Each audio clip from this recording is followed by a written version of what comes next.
کیا آپ یقین کریں گے؟ ایک سپاہ سالار اور ہزاروں دشمن پیچھے ہٹنے لگے۔ یہ داستان ہے اس سپاہ سالار کی جسے دنیا سیف اللہ یعنی اللہ کی تلوار کے نام سے جانتی ہے۔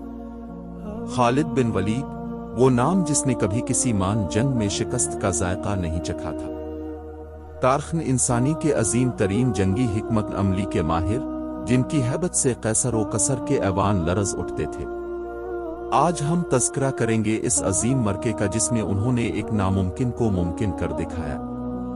یہ مرکہ تھا جنگ موتہ، جہاں مٹھی بھر مسلمان لاکھوں کے لشکر کے سامنے کھڑے تھے۔ رومی سلطنت کی عظیم طاقت ایک طرف تھی اور دوسری طرف عشق رسول سے سرشار جانباز۔ فضا میں بارود نہیں بلکہ فولاد کی ٹکرانے کی آوازیں گونجنے والی تھیں۔ داستان کا آغاز رومیوں کی اس سازش سے ہوتا ہے جہاں انہوں نے اسلامی سفیر کو شہید کیا تھا۔ جب رومی گورنر شرجیل بن عمرو نے اسلامی سفیر کو شہید کیا تو یہ براہ راست اعلان جنگ تھا۔ مدینہ منورہ میں جب یہ خبر پہنچی تو رسول اللہ نے 3000 کا لشکر تیار کرنے کا حکم دیا۔ اپنے خود سپاہ سالار مقرر فرمائے، پہلے جعفر بن ابی طالب، پھر زید بن حارثہ اور پھر عبداللہ بن رواحہ۔ خالد بن ولید اس وقت ایک عام سپاہی کی حیثیت سے اس لشکر میں شامل تھے۔ مدینہ سے روانہ ہوتے وقت مسلمانوں کو علم نہیں تھا کہ ان کا سامنا کتنی بڑی فوج سے ہونے والا ہے۔ 3000 کا یہ مختصر دستہ رومیوں کے گڑھ کی طرف بڑھ رہا تھا۔ ہر سپاہی کے دل میں شہادت کا جذبہ معجزانہ طور پر موجود تھا۔ رومیوں کو لگ رہا تھا کہ وہ ان چند سو لوگوں کو منٹوں میں کچل دیں گے۔ جب اسلامی لشکر موتہ کے مقام پر پہنچا تو منظر دیکھ کر سب حیران رہ گئے۔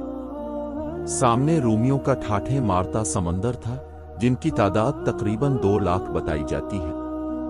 ایک طرف 3000 بے سر و سامان مسلمان اور دوسری طرف جدید ترین اسلحہ سے لیس 2 لاکھ رومی سپاہی۔ توازن اتنا بگڑا ہوا تھا کہ بظاہر بچنے کی کوئی امید نظر نہیں آتی تھی۔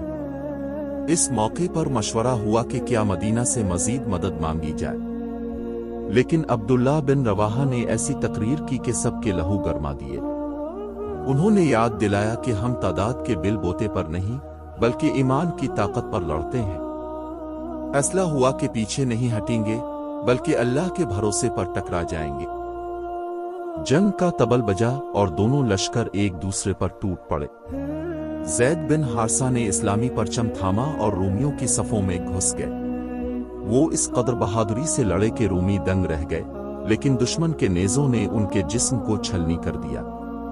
زید بن حارثہ کی شہادت کے بعد پرچم جعفر بن ابی طالب نے سنبھال لیا۔ جعفر نے ایسی شجاعت دکھائی کہ تاریخ آج بھی ان پر ناز کرتی ہے۔ رومیوں نے ان کے گرد گھیرا تنگ کر دیا تاکہ پرچم گرا سکے۔ جعفر نے گھوڑے سے اتر کر پیدل لڑنا شروع کیا اور دشمن کی صفیں الٹ دیں۔ ان کے ایک ہاتھ پر وار ہوا تو پرچم دوسرے میں تھام لیا، دوسرا کٹا تو بازوؤں سے سینے سے لگا لیا۔ جعفر بن ابی طالب کے دونوں ہاتھ کٹ چکے تھے، لیکن انہوں نے اسلامی پرچم کو زمین پر نہیں گرنے دیا۔ آخر کار دشمن کے ایک کاریوار نے انہیں شہید کر دیا اور اللہ نے انہیں جنت میں پر عطا کیے۔ ان کے بعد عبداللہ بن رواحہ نے پرچم لیا اور وہ بھی دلیری سے لڑتے ہوئے جام شہادت نوش کر گئے۔ اب اسلامی لشکر بظاہر بے یار و مددگار تھا کیونکہ تینوں مقررہ سپاہ سالار شہید ہو چکے تھے۔ لشکر میں تھوڑی دیر کے لیے کھلبلی مچی کہ اب کمان کون سنبھالے گا۔ ایسے نازک وقت میں ثابت بن ارقم نے پرچم اٹھایا اور خالد بن ولید کی طرف بڑھے۔ انہوں نے پکارا کہ اے خالد، اب اس پرچم کے حقدار تم ہی ہو۔ خالد بن ولید نے پہلے تو ہچکچاہٹ دکھائی لیکن مجاہدین کے اصرار پر کمان سنبھال لی۔ جیسے ہی پرچم خالد کے ہاتھ میں آیا، جنگ کا نقشہ ہی بدلنے لگا۔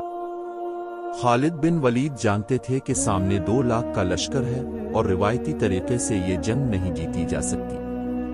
انہوں نے اس دن ایسی تلوار چلائی کہ دشمن کے حوصلے پست ہونے لگے۔ ان کے ہاتھ میں ایک کے بعد ایک تلواریں ٹوٹنے لگیں، لیکن ان کا جوش کم نہ ہوا۔ رومی حیران تھے کہ یہ ایک انسان ہے یا کوئی آندھی جو رکنے کا نام نہیں لے رہی۔ اس دن خالد نے ثابت کیا کہ وہ اللہ کی وہ تلوار ہے جو کبھی کند نہیں ہوتی۔